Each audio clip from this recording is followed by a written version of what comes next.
எம்பெருமான் உகந்துட்டான் அப்படின்னு எம்பெருமான் ரொம்ப சந்தோஷம் அடைந்துட்டான். இதை பராசர ரிஷி என்ன சொல்றா, மகரிஷி ரொம்ப இது பரம ரகசியம். இது ஸ்ரீ வைஷ்ணவானை ஆராதிக்கிறதுங்கிறது பரம ரகசியமான ஒரு உபாயம். இந்த உபாயத்தை யாருமே சொல்றது இல்லை, ரிஷிகளா இருக்கிறபடினாலே உங்களுக்கு நான் சொல்றேன். நீங்க பரம பாகவதோத்தமர்களா இருக்கிறதுனாலே எம்பெருமானே கதியை நீங்க இருக்கிறதுனாலே உங்களுக்கு நான் சொல்றேன். இது பரம ரகசியம்னு பராசர மகரிஷி எல்லா ரிஷிகளுக்கும் சொல்றேன்.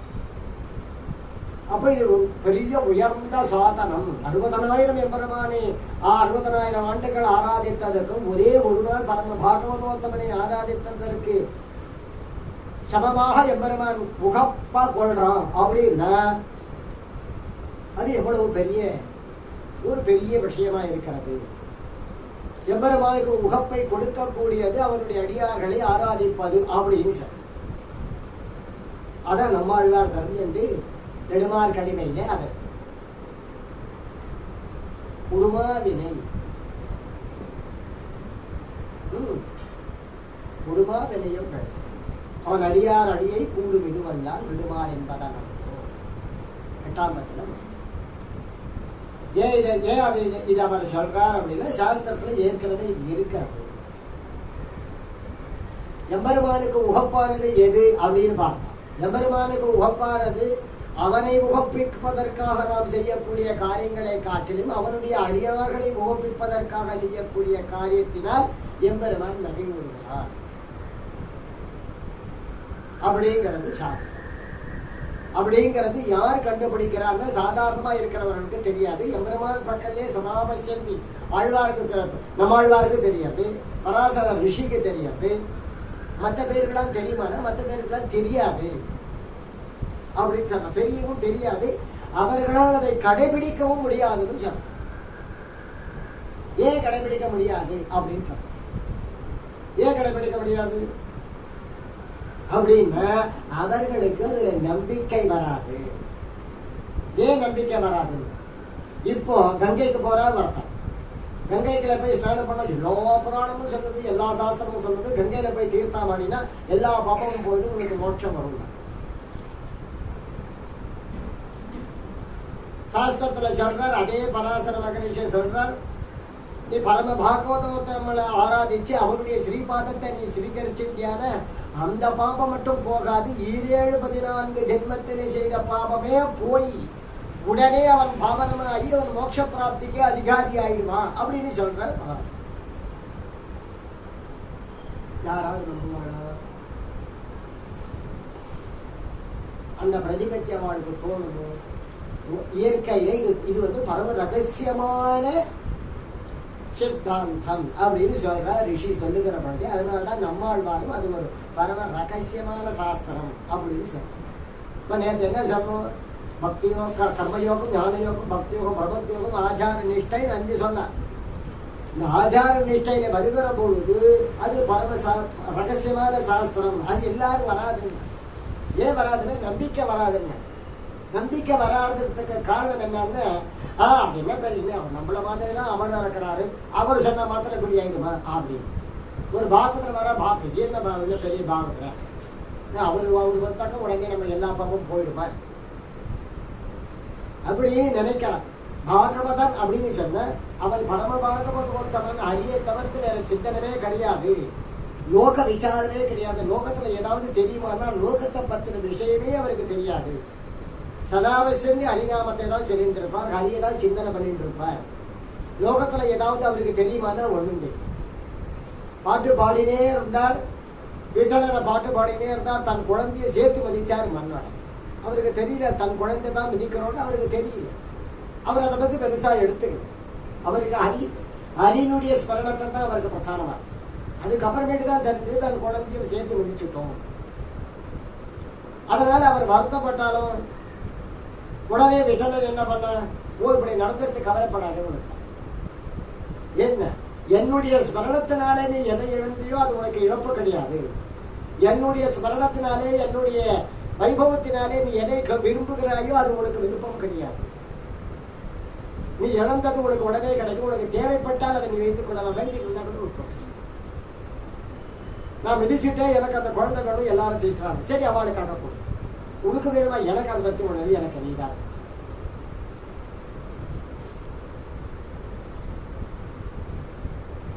சாதனத்தை கடினமா இருந்தாதான் நம்புறேங்கிறான். சாதனத்தை சுலபமா வைக்கிற போது அதை நம்பிக்கை இல்லைங்கிறான்.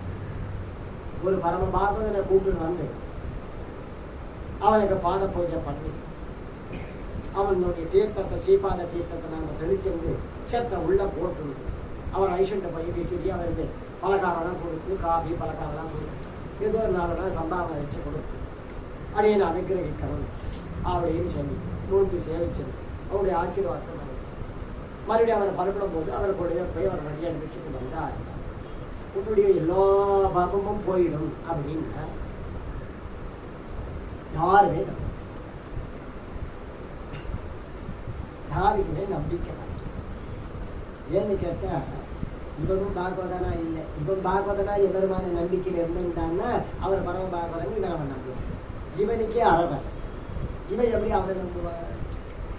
அதனாலதான் சொன்னார், நம்மாழ்வாரும் சொல்றார், ரிஷிகளும் என்ன சொல்றா, இது ரகசியமான சாஸ்திரம், இது எல்லாருக்கும் சொல்லவும் கூடாது, சொன்னாலும் அவன் நம்பவும் மாட்டா, நம்பினாலும் அதை கடைபிடிக்க மாட்டா அப்படின்னு சொல்றார்.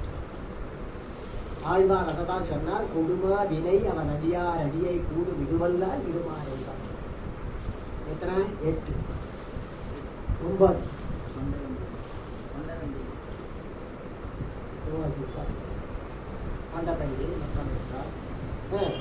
சுற்றத்தவற்றினரும் கண்டதோடு வட்டதல்லால் காதல் மற்ற யாதுமில்லை, எந்திசையும் கேளும் மேலும் முற்றமும் உண்டவிரான் தொண்டரோமாய் உயலல்லால் இல்லையண்டீர் துணையே. தொண்டரோமாய் உயலல்ல அவன் அதெல்லாம் சொல்றான். பண்டப்பட்டு மக்களும் எவ்வளவுதான் சொல்ல முடியும்? ஆழ்வாரை திருப்பி திருப்பி திருப்பி திருப்பி வெவ்வேறு வார்த்தை போட்டு சொல்லிக்கிட்டே தான். சேலே கண்ணியரும் பெருஞ்செல்வமும் நன்மக்களும் மேலா தாய் தந்தை, இதெல்லாம் யாருன்னு கேட்டான். இதெல்லாம் எனக்கு யாருமே தெரியும். யாரு அப்போ? அவரே இனி ஆவாரே, இவர்கள் எல்லாரும் அவரே இனி ஆவாரே. எத்தனை விதத்துல மாற்றி மாற்றி திருப்பி திருப்பி சொல்ல முடியுமோ அத்தனை விதத்திலையும் சொல்றார். எப்போ நெடுவார் கடமை செய்து முடிச்ச உடனே அடியார ஆசிரியச்சா முடிஞ்சது அப்படின்னு தெரிஞ்சுட்டாரா. உடனே என்ன சொல்றார், இதெல்லாம் தேவையா இல்லத்தைக்கு போடுறது அப்படின்னு. அதுக்கப்புறமேட்டு தான் அதை தெரிஞ்சு. அப்ப என்ன நம்மளுக்கு கன்ஃபார்ம் ஆயிடுச்சு. கால தாமரை தடமணி பயிர் திருமோகம் அசுரரை தகர்க்கும் தோலும் நான்குடை சுரிகளல் கமலக்கண் கனிவாய் காலமேகத்தை ஏந்தி மொட்டொண்டிடம் எத்தனாவது? 10. 8ல கரெக்டா பிடிச்சிட்டேன். ரகசியமான சாஸ்திரத்தை பிடிச்சது 9ல கடைசியா சொல்லிட்டேன். இதெல்லாம் வேஸ்ட்பா, நீ என்ன பண்ணாலும் ஒண்ணு நடக்காது அப்படின்னு முடிச்சுட்டேன். 10வதுல எனக்கு கையெழுத்தாகி போச்சு. நான் இதை தெரிஞ்சுன்றதுனால இனிமேல் பட்டு அவர் என்னை காலம் தாழ்த்த முடியாதுன்னு இவருக்கு தெரிஞ்சு போச்சு. இதுதான் கடைசி அஸ்தம். இப்ப காலம் தாழ்த்த மாட்டான் எம்பெருமான் தெரிஞ்சு படிச்சு அவர். உடனே நான் புறப்பட போறேன், எனக்கு பக்கத்துணை வேணும். யாரு பக்கத்துணைக்கு வருது அப்படின்னு பார்த்தேன். உடனே தாழ தாமரை தடமணி வயல் திருமோகர் நாடகம் எம்பெருமானை கூப்பிட்டா திருமோகர் ஆத்தனை அழிச்சுண்டார், புறப்படுறேன்னு. 10ஆம் பத்துல லாஸ்ட்ல என்ன சொல்லிட்டார், பார்த்துட்டு வந்துட்டேன். வந்தவர் எதிர்கொள்ள மாமணி மண்டபத்து சூழ்வீச மணிக்கு தூரிய மழை. அடுத்தது புதிய நான்மகத்து கண்ணப்பா என் கொல்லா கறிவாய் தாமரை கண் பெருமானைக்கணி என் தலை விஷயாய் வந்திட்டு அங்கதான் போட்டான். என் தலை விஷயாய் வந்திட்டு இனி நான் போகணும் வந்துட்டானே இல்லை, இனி விடுறதில்லை. என் தலை விஷயாய் வந்துட்டு இனி நான் போகணும். பிடிச்சது போட்டு என் தலை விஷயாய் வந்துட்டு இனி நான் போகணும். கடைசியில் என்ன சொன்னார், சுதந்திரம் ராண்டியிருந்த பெரும் பாலே. எத்தனை தடவை தான் உங்களுக்கு சொல்றது? கடைசியிலே அதே தான் சொல்றேன். சுதந்திரம் ராண்டியிருந்த முடிவில் பெரும் பாலே. சூழ்ந்ததனில் பெரிய பரவன் மலர் சோதிய சூழ்ந்ததனில் பெரிய சுடர்ஞான ரெண்டமே. கடைசியா அப்படின்னு சொல்லிட்டு அரியை அரணை அயனை அரணை அலை எல்லாம் அவன் தான் அப்படின்னு சொல்லி முடிச்சுட்டு எம்பெருமானுடைய திகழான். அப்ப என்ன சொல்ல வந்தது எல்லாத்தையும் சொல்றேன். எப்படி எப்படிலாம் அனுபவிக்கணும்னு சொன்னேன். எந்த மார்க்கத்தில் மோட்சத்துக்கு போகணும்னு சொன்னார். எந்த மார்க்கத்தில் சொன்னாலும் இவ வரவாதான் வருவா, வராதவன் வரமாட்டா. அவளுக்கு சொன்னாலும் அது புரியாது. நீ கரெக்டா சொன்னாலும் அவ ஒத்துக்க மாட்டா. அப்ப என்ன அவர் விதி வழி அடைய நின்றனரே.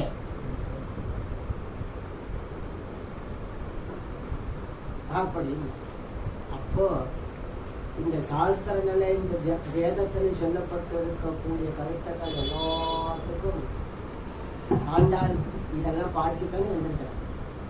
குழந்தை என்ன சொல்வா, வேண்டவ மாநிலவர்க்கு பேச்சுப்படி பாடகல்லேயே அங்கே முடிச்சுட்டு அதுக்கப்புறமேட்டு எம்பெருமானுடைய திவ்யதாமத்துக்கு போய் சேர்ந்துடுறேன்.